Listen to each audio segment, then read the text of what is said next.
Hi, everyone. Welcome to today's coffee chat. My name is Daniel Truckenbrough, and I'm an associate marketing manager at Brooks Publishing. And I'm very happy to have Laurie Dinnebeil and William McInerney here to talk about supporting early childhood inclusion through professional collaboration. Before we get started, I just have a few things to cover. First, we have some webinar tips. So on your screen, you'll see some tips for viewing today's webinar. If you have any applications open, such as email or another web browser, if you close those, that can help improve your viewing experience today. And if you have any questions during the webinar, there is a questions tab in your webinar panel. So you can type your questions in there, and then we will be doing a Q&A session towards the end of this webinar. And if you'd like to minimize your panel, webinar panel, there's a little orange arrow at the top, and you can minimize the panel there, and then you can click it again to expand. And if you're experiencing any audio issues during this webinar, there is an option to switch to phone audio, and that's in the audio tab of the webinar panel. And there's instructions for using phone audio there, and that usually will help alleviate any issues. And you can also try exiting out of the webinar and joining back in. And then just a few other notes, this webinar will be recorded. So you'll receive a follow-up email at tomorrow that'll have information relating to the resources provided in this webinar, as well as a link to watch the recording as well. And those are all of our tips. So Bill and Laurie are co-authors of A Guide to Itinerant Early Childhood Special Education Services. This is a book that provides knowledge and guidance to itinerant teachers to integrate learning opportunities into daily routines and activities in order to support children's inclusion in community-based programs. So you can get more information about this book at the URL on your screen. And again, we'll also provide a URL to this book in your follow-up email that you'll receive tomorrow. And we are doing a book giveaway. So we'll be selecting 3 viewers today from today's webinar, and you'll receive a free copy of Bill and Laurie's book, A Guide to Itinerant Early Childhood Special Education Services. So go ahead and enter your questions throughout the webinar and to increase your chances of winning. And then 3 winners will be notified at the end of, not the end, but 3 winners will be notified after the webinar. And we are also doing a survey. So at the end of this webinar, you'll get a prompt to complete a short survey. So if you just let us know what you thought about this webinar, and you'll also be entered to win a free copy of Bill and Laurie's book. And one last thing, there are certificates available for this webinar. I'll provide more information about the certificates and how to get those at the end of this session.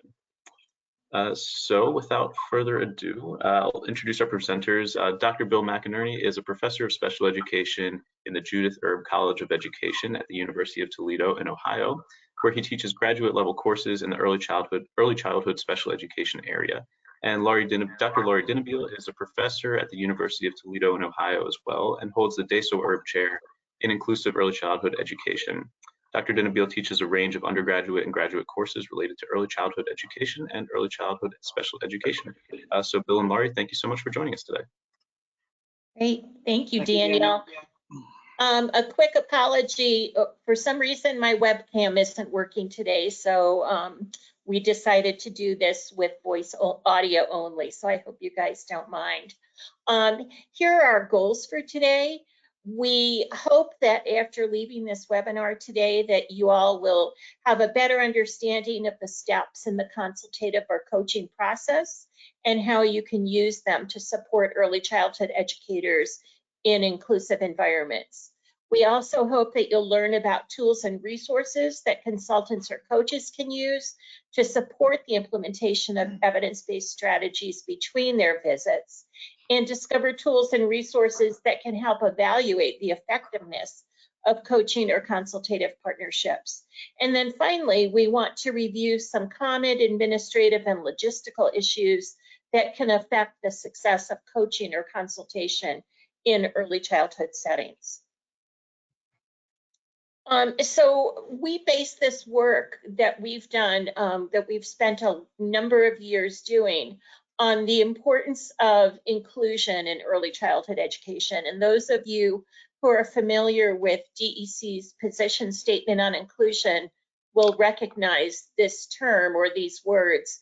Early childhood inclusion embodies the values, policies, and practices that support the right of every infant and young child and his or her family, regardless of ability, to participate in a broad range of activities and contexts as full members of families, communities, and societies. We believe that every child, each and every child, deserves the opportunity to be served in community-based early childhood programs as appropriate. And we've kind of based our work on the importance of that in ways that we see impart or support inclusion. If you remember also DEC's position statement, you'll remember that the defining features of inclusion are access, participation, and supports. Young children with disabilities need and deserve access to the same high-quality learning opportunities that we afford to their typically developing peers, but unfortunately, access alone isn't enough. Supports are needed. Children need supports to maximize their participation and access in general early childhood opportunities. And the professionals who work with them also need support from the early childhood special education or early intervention community to support effective inclusion. The best way that we found to support meaningful inclusion is to find effective ways for the adults in children's lives to work together. We've kind of focused our work over the years on itinerant early childhood special ed service delivery models. And we believe that some of these can be effective ways to support inclusion. Give you a little history lesson. Way back in the late 1990s, the Office of Special Education Programs from the U.S. Department of Education funded the Early Childhood Research Institute on Inclusion that was headed by Sam Odom. Excuse me, Sam and his colleagues were the first ones that we found that really identified and defined models of itinerant service delivery. They defined two distinct models of itinerant service delivery, one that was consultative in nature, that assisted educators and primary caregivers to provide specialized instruction within the course of the child's typical day and routine activities. On the other hand, the other side of that coin in terms of itinerant service delivery is a direct model, where the primary function of the itinerant professional was to work with the child focused on IEP goals within the context of ongoing activities or outside of the child's typical day. And in these cases, IEP-based instruction was really limited to the itinerant teacher's visit, the time during which that person was visiting. Over the course of our work together, we have found that itinerant early childhood special education services are provided in a variety of settings, in public school programs, state-funded pre-K programs, family child care programs, community-based programs, in children's homes, and in Head Start. So they're provided in a range of different settings. But the principles and the research backing up the importance of a consultative approach is applicable to all of these settings. Again, going back to the Wayback Machine, Jeanette McCullum was probably the first person that we're aware of to coin the term triadic intervention. And consultation, itinerant service delivery, a consultative model of itinerant service delivery is very strongly linked to triadic intervention. Consultation is defined as an indirect intervention model in which the itinerant teacher and the early childhood teacher work together to address an area of concern or a common goal for change. Here's a little graphic that can help illustrate that. It's an indirect model in which itinerant professionals support children's development by working primarily with another teacher or a parent rather than working with the child. And so you can see these the strong solid arrows between the itinerant staff and the teacher or the parent, and the strong arrow between the teacher or the parent and the child, and a dotted line between the itinerant staff and the child. So that kind of helps you visualize what this model would look like. Why use the triadic approach? We believe that other adults, and we know that other adults spend more time with children than itinerant teachers do.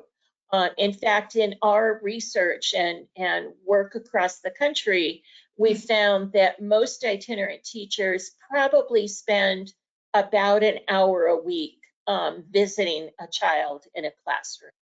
And that hour a week just isn't really enough to help children provide all the learning opportunities they need to acquire and become fluent at the skills that are listed on their IEP.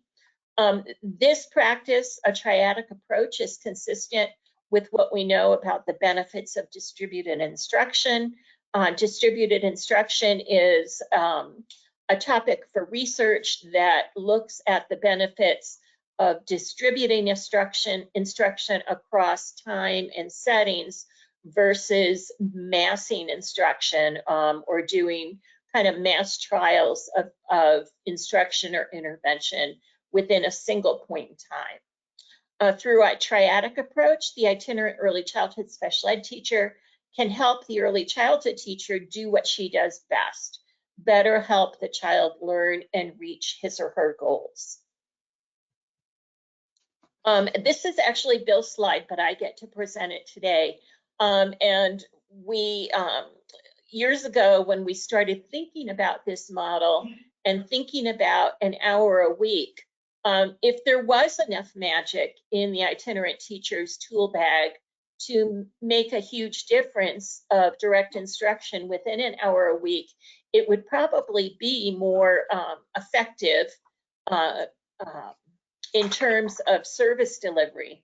Unfortunately, we know that just providing IEP-based instruction for an hour a week is not an effective way to support children's learning and development. They need to have IEP-based instruction that occurs across the day and throughout the week. And so there has to be a better way to take a look at this. Our work, and you'll find in the book, that we've identified 9 steps in the consultation process. And we'll go through each of those 9 steps today. We kind of, we wrote this book in an effort to help support itinerant teachers and itinerant educators and itinerant related service providers to develop some type of a process to engage in consultation with the early childhood community or with families.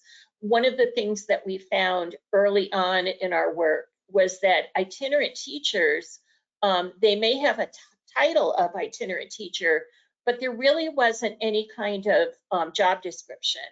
And there wasn't any support or resources to help that itinerant staff understand how to do their job and the pieces and the processes included in a consultative approach to itinerant service delivery. So that's kind of what we set up to do. And we don't have that much time today, but if you have the book or purchase the book, you can certainly read about it. So we believe that, again, there are 9 steps in our model. And we believe that the very first step is to go to the IEP, the child's individualized education plan, and make sure that the IEP objectives that are listed on that plan are SMART. And this comes from a paper that Leanne Young wrote in 2007 in terms of the SMART acronym. The IEP team should make sure that all IEP objectives are specific, measurable, attainable, routines-based and tied to a functional priority. And it's important that everybody on the team, including the general early childhood educator, has a good understanding of the IEP, since it's the IEP that really forms the blueprint for how services or the kinds of services that are needed and the ways in which specialized services will be provided. So it's always important to start with the IEP, and it's always important to start with a SMART IEP with goals and objectives that are relevant and meaningful for children. We believe that the second step in our model is to look at the goodness of fit between the child's learning environment and the learning characteristics of that child. For example, I always give an example of a child with autism or a child who has some sensory needs that may be overwhelmed in a highly stimulating preschool classroom. Some children perform much better and feel much more comfortable and more successful in a more subdued learning environment. And that's what I mean. I mean, it's important to be able to look at that child's learning environment, whether it's a preschool classroom, an infant toddler classroom, or even a family childcare home, and make sure that the environment meets the needs of that child. You can do that by conducting an analysis of the child's learning environment using standardized tools like the Early Childhood Environment Rating Scale, the Inclusive Classroom Profile, or the, I always forget what TPOP means, the Teacher Pyramid Tool for observing teachers. And there's also CARES Kit, and we'll talk a little bit more about CARES Kit later on. So that's for step one, looking at IEP objectives and making sure that they're strong. And step two, making sure that there's a good fit between the learning environment and the child's needs. And I'm going to turn it over to Bill now so he can go through the other steps. Thank you. Just as a, we'll take a collective breath here, and Laurie and I want to welcome our 333 friends who've joined the webinar today. That suggests a number of things. One is that it's a national holiday for some of you. Two, that you need some type of, improved social calendar. Or three, and I think this is probably the key, this content is of interest to many of you who are involved in advancing an inclusive early childhood education model, and the use of consultants or coaches within an itinerant type model is something that you're interested in. And it's also important to reiterate what Laurie said. This is like sticking your toe in the shallow end of a pool today. Our book is 243 pages. When we conduct training for school districts and State Department of Eds, et cetera, it's never 45 minutes. So we're giving you a very general overview of the rationale, the model, and the system, which hopefully sheds some light on options for you to move forward with some type of proactive planning and evaluation of an itinerant type process. So let me return to that. Oh, by the way, we have 9 steps in our model. We can all agree that if you get to the point of saying we're going to identify steps in a model, you have to have more than one step. We don't think there are 24 steps in this model. We don't even think there are 15. If you are committed to creating a model like this that has 20 steps, I think you need to check your medication. Not a good idea. But I also think that 3 steps will be completely insufficient to actually drive and support a model. So we will continue with our conversation here as we progress through steps 3 to 9. So step 3 is a critical tool in the consultation model that we're proposing.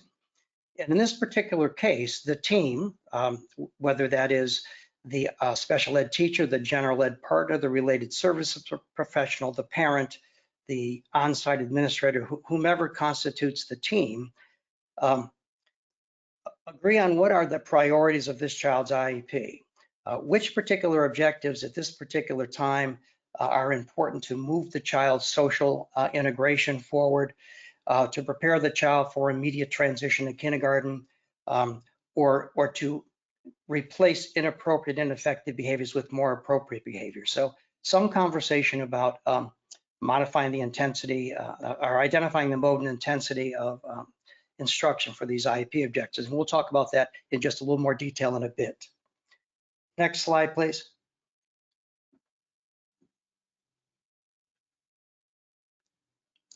Working Next on it, slide. Bill. Yep, sorry. Yeah. There we go. Yeah, this is another critical and primary tool in our nine-step process. And that is analyzing the typical routines and activities that occur in a general early childhood education curriculum. From Monday to Friday, AM and PM, whatever the particular model is that the partner teacher is working with. What are the routines and activities that occur? And as Laurie pointed out earlier, the key feature of an itinerant model is the recognition that, for the most part, an itinerant teacher or an itinerant related services professional, consultant, only has access to this particular child if they were so inclined to provide one-to-one direct instruction for 60, 90 minutes a week. That's just the way it works out. We have not encountered any program in which the itinerant person spends 4 to 5 hours a week with individual children. That model doesn't seem to exist. So we're always stuck with the reality that if this child is involved in a program for 20 or 24 or 25 hours a week, and we're only there for 1 hour, what happens in the remaining 23 or 24 hours? That's a critical issue.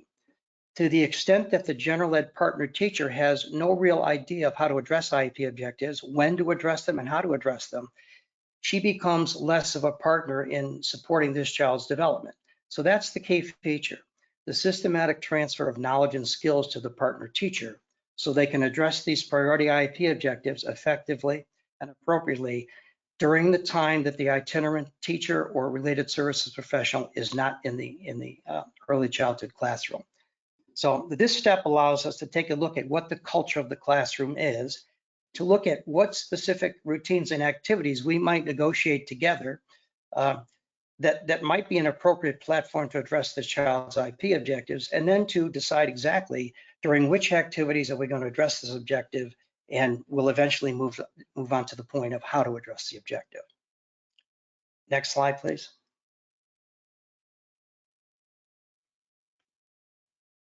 My computer goes to sleep.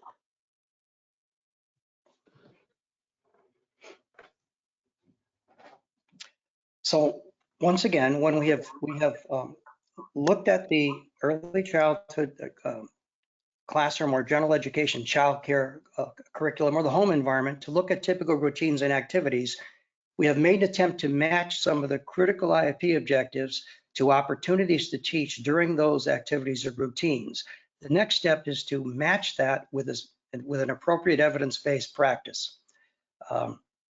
So we look at ways to set up learning opportunities, and this in and of itself is a day's worth of training and reflection and conversation, but simply helping our partner teacher understand opportunities where she can address IEP objectives and then how she can address those objectives. In this particular case, we talk about some engineering of the environment and also with respect to specific special education teaching strategies like time delay, system of least prompts, etc. Next slide.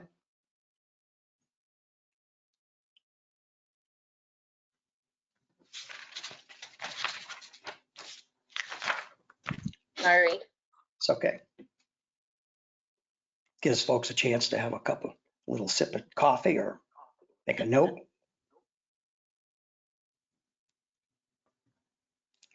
Oh, come on, computer, wake up.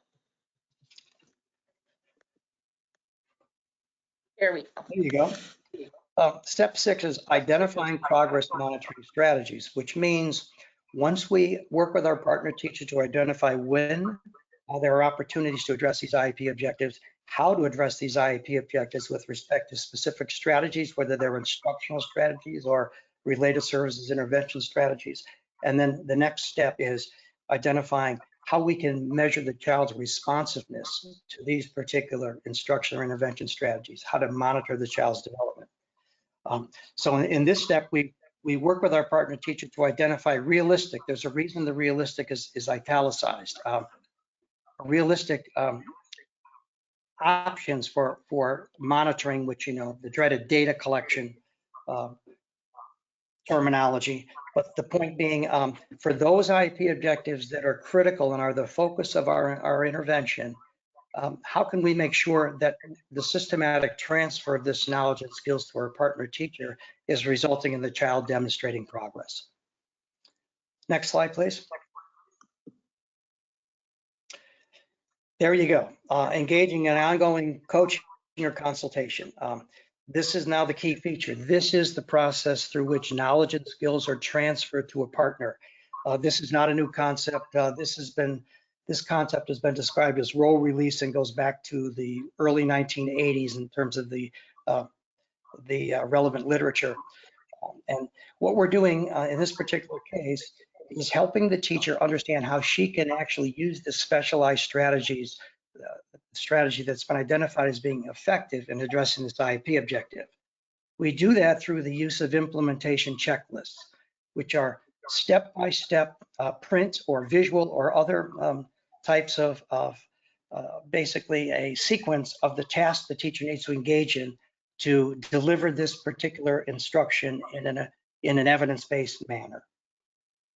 We call that with Fidelity. That may be a term many of you are familiar with, or all of you.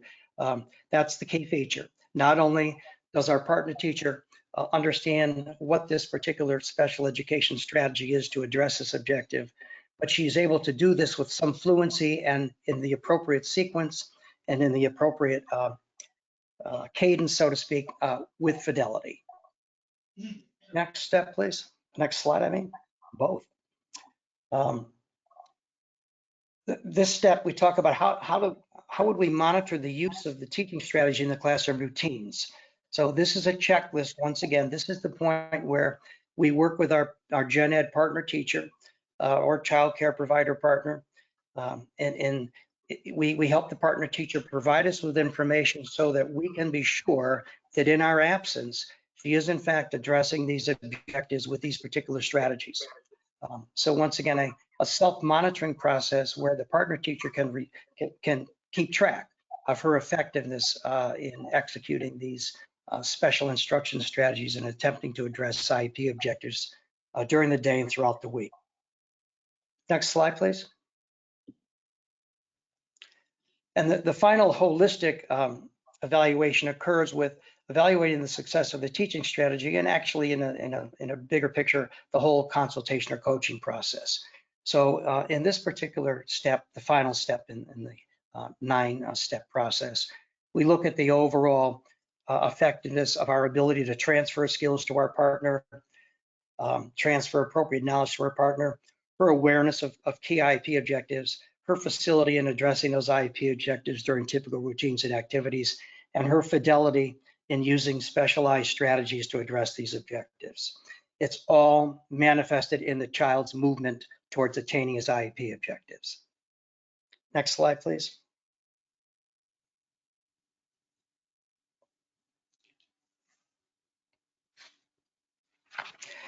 Yeah, the importance of follow through. Laurie and I have seen the alternative of the consult and hope strategy. It's not good. Okay, it's not a pleasant thing to see. You know, hit and run, drive-by consultation, call it what you want.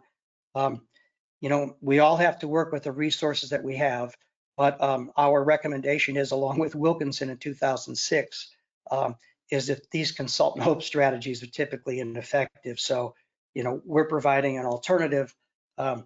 One size does not fit all. The odds are pretty good that none of you are in a position where you could systematically address all 9 of those stages with all of your partner teachers every day efficiently. But in between that and the starting point, there's a lot of different stops along the way in which significant progress can be demonstrated.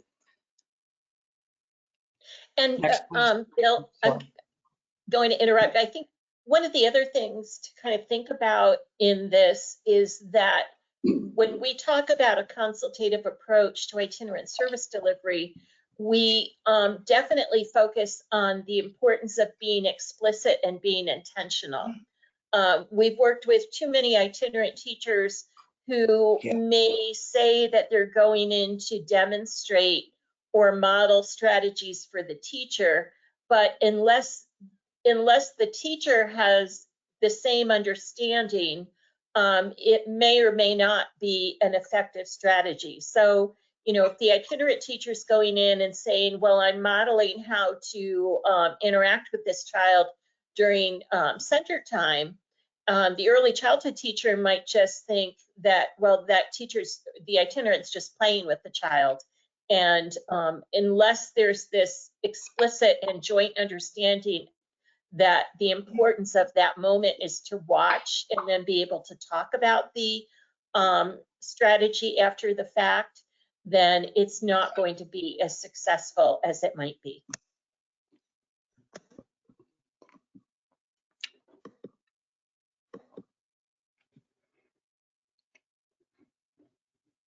Yeah, so, you know, that's it in a nutshell, so to speak.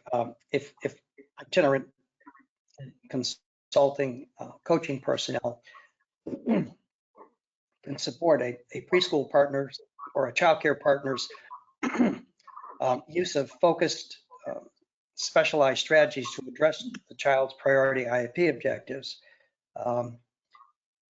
then we can, you know, we can rest assured that in fact progress is being made, and that this type of intervention model is critically needed in the field of special education, particularly in this moment of inclusion. Next slide, Laurie. So we're going to just quickly refresh what we call the tools of the trade. Laurie had mentioned this earlier. Some analysis of the goodness of fit. Is the environment able to support inclusive practices? I think we all know that sometimes children are placed in environments that we would not judge to be of the highest quality with respect to supporting inclusion. These particular types of templates will allow us to at least identify particular areas or particular structures in the classroom that could be addressed that would improve opportunities for inclusion. So those are, you know, that's a critical point in terms of professional development and proactive support.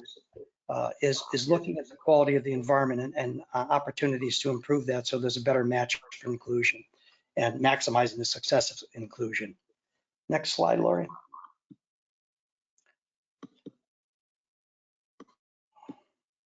Now, as I mentioned before, what we're doing today is basically putting your big toe in the shallow end of the pool. You know, the analysis of the MEPI would consume way too much time within our 45-minute window here. But just to point out, this tool MEPI is an acronym. And what it means is during the course of looking at IEP objectives, we look at some factors and variables and influences that could be driving the child's improvement in addressing these IEP objectives. And we look at 4 different classes of factors. Maturational factors, you know, what improves over 9 or 12 months of just basic biological development,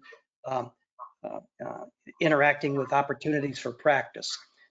The E variable, environment. What would be the effect of engineering the environment? What are the expectations for participation in the classroom? What are the typical routines? What are the rules of the road? How could they support a child's acquisition of an IEP objective?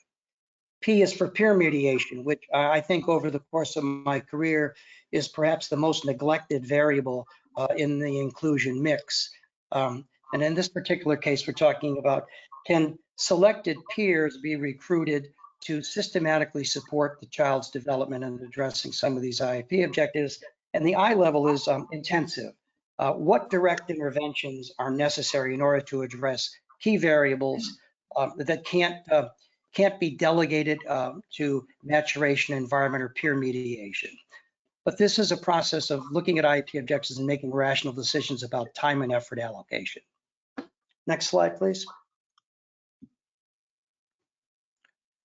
Yeah, kind of the coup de grace, I think, the curriculum planning matrix Hamilton and Associates might have launched this model 20 years ago. Others have picked up on it. It also is a model that is prevalent across disciplines, is not specific to special education. But this is the actual tool where we help the partner teacher literally see the opportunities by developing a row column matrix which indexes typical classroom activities and routines with priority IEP objectives, the general education standards that are parallel to those objectives. And within that matrix, we provide information on how to address those IEP objectives with respect to a specific strategy. We really can't say enough about the reception of the general education teacher, that community, to the use of curriculum planning matrices. The reviews are overwhelmingly positive. Our early childhood teachers love the matrix. It detoxifies the IEP. It makes what appear to be mysterious and inscrutable. It makes it easy to see, and it provides a handy reference in the absence of the itinerant. When you're not there, the teacher can still look at the curriculum planning matrix for a guide. Next slide, Lauren. There's the visual of what I had just presented. Once again, you have access to the show after we're done. If this is not a familiar planning tool, we highly recommend it. There are variations on the theme, but that would be the basic theme. In a nice row column matrix interaction between the child's IEP objectives, typical routines and activities, when and how to address that IEP objective. Okay, Laurie, I'm going to turn it over to you now. Great. Thank you. That's great. We've talked about the steps in the model, and then we've also tried to develop some tools and resources that itinerant staff can use to help make sure that children are receiving IEP-based instruction when they're not around. I think it was Robin McWilliams that I heard first saying the most important time of a child's day is when the itinerant teacher is not there. And so it's really important that we try to maximize the extent to which other staff members can provide IEP-based instruction under the supervision of an itinerant teacher. So Bill's talked about a couple of the tools that we've developed. He had referenced the use of an implementation checklist earlier on in the presentation. We've written about using implementation checklists. There's a paper in, I believe it's in Young Exceptional Children, yes, on using implementation checklists. Basically, an implementation checklist just provides a printed to-do list. It breaks down the steps or the procedural components of how to use a specific strategy, and it can serve as a reminder to adults of the important steps in using that intervention strategy. It's also a coaching tool that someone can use as you're working through and helping a general early childhood educator or another adult to learn how to use a specific strategy. Fortunately, you don't have to develop these on your own. Some of these, you can find examples of implementation checklists on the Affirm module at the Frank Porter Graham Child Development Institute. The ECTA Center has a series of performance checklists associated with the DEC recommended practices, and OCALI, which is the Ohio Center for Autism and Low Incidence Disabilities, also has a set of implementation checklists that are part of the Autism Internet modules.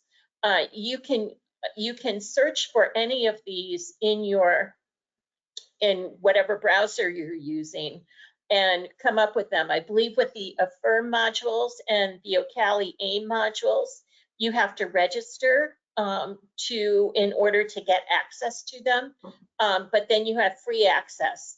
The one thing that I would want to caution you on if you're going to be using implementation checklists is to make sure the language and the terminology in them is appropriate for someone who doesn't have a lot of background knowledge in special education or using specific intervention strategies. So they may have to be put in more layperson's terms, but they can be really successful and helpful ways of supporting someone to use a strategy who may not be familiar with it. Bill had also mentioned one of the last steps in our model was evaluating or monitoring the adult's implementation of an intervention strategy. And it's really, really important to do that, because just as it's important to make sure that we monitor children's progress in gaining the skills that they need to gain, it's also important that we have some type of documentation that the intervention strategies that are being used with fidelity. And so if the itinerant teacher is not going to be there, there needs to be some kind of way to document fidelity. And those tools, whatever monitoring method you're going to use, has to be something that's realistic and reasonable for the teacher. And so, you probably have heard of different self-monitoring tools. In the book, we talk about using strategies such as goal attainment scaling to provide a way of monitoring fidelity of implementation. There are also, you can use the curriculum planning matrix as an accountability or a fidelity tool, as well as a planning tool. And even things like Kara's Kit or the Inclusive Classroom Profile or the Teaching Pyramid Observation Tool can be effective ways of documenting the fidelity of implementation. We also believe that one of the most important tools in an itinerant professional's toolbox is knowledge and skills related to building partnerships with other people. Successful consultation results in a professional partnership that affirms the competence and autonomy of both partners. And the graphic that you see on the left-hand side of your screen just kind of shows you how you kind of begin a partnership with cultivating awareness. That's what the CA stands for. And as we work our way down through those lines, you can see that once we've cultivated awareness and engaged in the appropriate levels of introductions and relationship building and all of those things, then we can develop a strong partnership. And it's really important that consultation is provided within the context of a strong partnership. And again, in the book, we talk a lot about different ways of building partnerships. Finally, well, almost finally, within the book, you'll see a tool that we had developed affectionately called the Pieces. The Pieces is a set of performance indicators for itinerant early childhood education specialists. And it's a tool or a scaffold to guide the professional development for early childhood special ed professionals who want to expand their knowledge and skills in relation to providing consultation services in early childhood special ed settings. We developed the Pieces along with itinerant staff and their administrators. So it definitely should have some street cred there to it. And it can provide a way of outlining professional development opportunities for itinerant staff. One of the other things we found early on when we began to work with itinerant teachers was that they were evaluated in the same way that a classroom-based teacher was evaluated in their district, despite the fact that their job was very, very different than a classroom teacher. So we developed the Pieces as an alternative way to providing support and an honest evaluation experience for itinerant staff. I'm going to turn it back to Bill, and he's going to talk a little bit about logistical issues and then we can open it up for questions. Yep, I'm going to take it on home here pretty quickly. Laurie and I are also in the final stages of another book with Brooks on consultation, and we've learned a lot. We've been in the business for about 25 years in terms of looking at itinerant models, and we've learned a lot over that time, and we've learned a lot since the publication of the book we're talking about now. So that book that is in the final stages, there's a whole lot more focus on interpersonal communication skills in terms of developing partnerships, and also logistical issues. There are a lot of logistical issues in getting this model launched and maintaining this model and expanding these model. Just to point out, these are key issues. How does one confer with their partner? What options do we have to face-to-face conferences? How are these scheduled? There's lots of issues around these kinds of things, zone responsibilities and the like. And once again, those are addressed in the book we're talking about now, and will be addressed even in much more detail in the upcoming book. Next slide, please.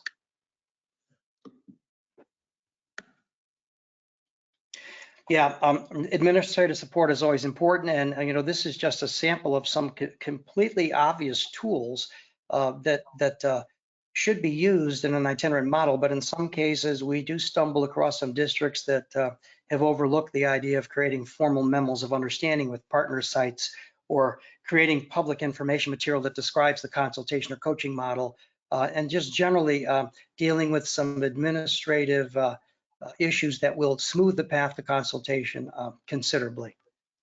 Next slide.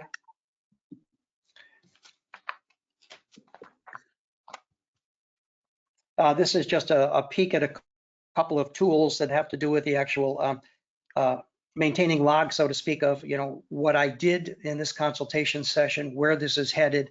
Over time, this results in a patchwork, so to speak, where one can actually trace the progression of a partnership, and also provides support for administrators, once again, who are trying to keep track of what occurs in the consultation model.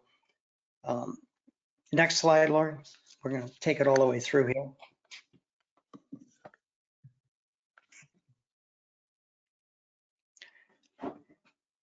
Yeah, we've already mentioned this a couple of times. We can improve the odds of success of the model by supporting the partner, teacher, child care provider, so that they can address the child's needs between your visits.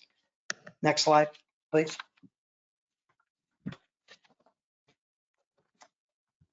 Yeah, there's the key feature. We can do better. This will make your head hurt, depending on how deep a dive you take. But the usual admonition: don't let the quest for perfection get in the way of making progress. And there is a solution to almost every problem. This model, or parts of this model, will pretty much fit every potential situation that we have encountered or imagined. Once again, everybody's not going to be functioning at a level 10, but if you're functioning at 2 and you move to 4, that's good progress. Next slide, please. Yeah, and well, just let me echo that. It's really important for districts and agencies and organizations that recognize the importance of consultation, that you don't try to make sure that you have every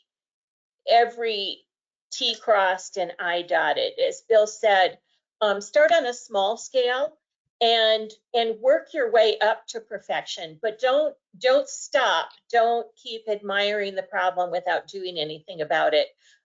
Try to start small and develop some pilot experiences, and then work your way through with that. Yeah, more perspiring, less admiring. Yeah, there we go. Mm-hmm.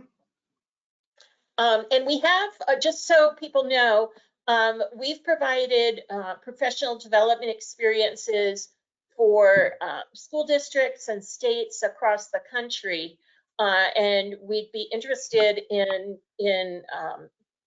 talking to you if you are also interested in some tailored PD experiences. Right now, we're doing a set of virtual trainings in PD with the Arizona Department of Education.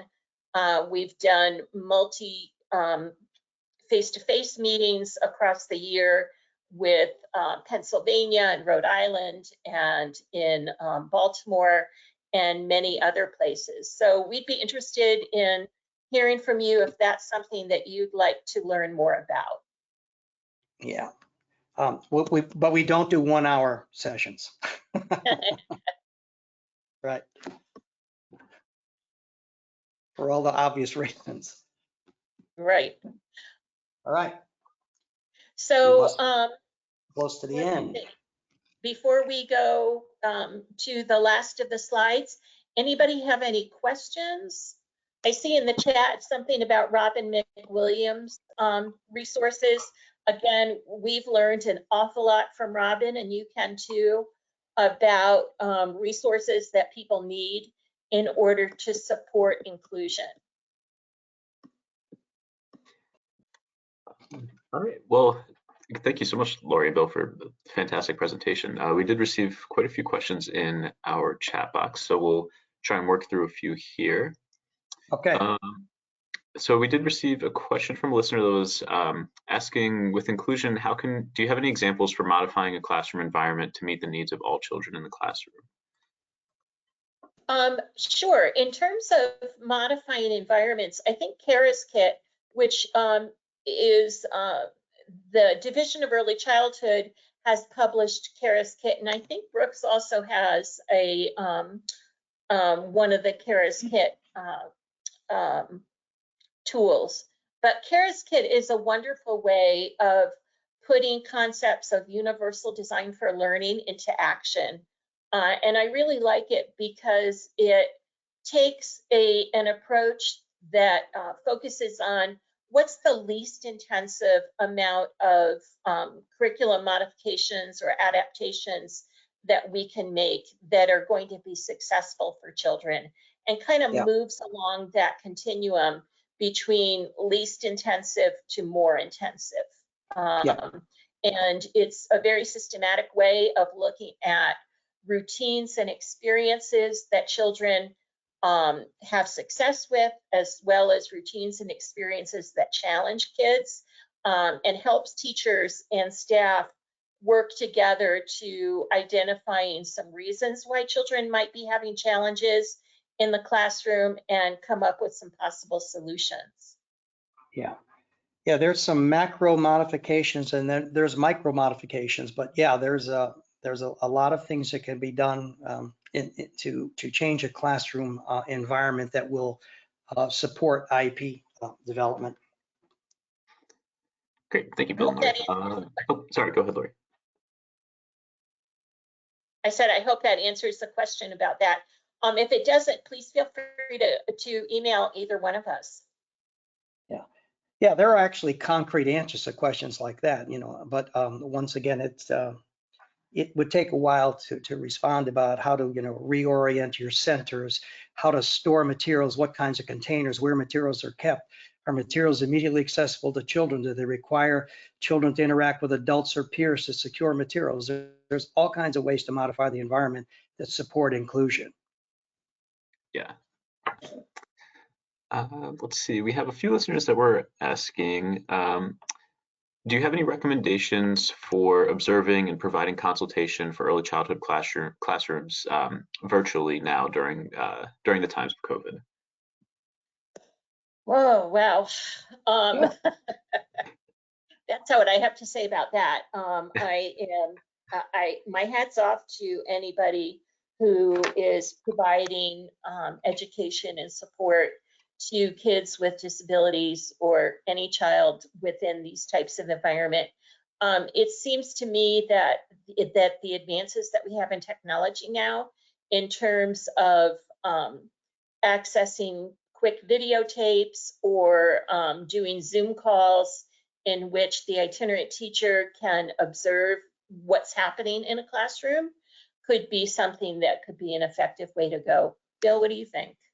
Yeah, and once again, at the micro level, if in fact this particular general ed teacher had a particular activity that she was particularly invested in or proud in or competent, and there was a child or two with an IEP, if you could just observe 20 minutes worth of her engaging these kids in that activity, with the two of your focus kids in your crosshairs, you might be able to help her see some opportunities she wasn't seeing, that she currently didn't see, where she could address these kids' IEP objectives. So, I mean, that would be one window to sort of another sort of an accidental benefit apparently of distance instruction is we're talking to a group of Arizona teachers last week, and the quick anecdote was one teacher said some parents who are able to look at preschool classrooms, general ed preschool classrooms, look at the kids on the screen, discovered or decided that their kids were not nearly as impaired as they thought. And so they were not, they were like all in terms of inclusive preschool or inclusive kindergarten. They've been harboring this, this belief that the other kids were just, way too advanced for their kids to interact with. So there's a positive. Yeah, I also think that one of the things that the pandemic has helped us understand, or at least me to understand, is that you can do things asynchronously, meaning we don't all have to be at the same place at the same time in order to work together. And so using technology via password secured websites where teachers or parents can collaborate with itinerant staff can be a really useful approach. Quite honestly, when we talk about the challenges of itinerant consultation, finding time to collaborate is usually the most common challenge that people cite.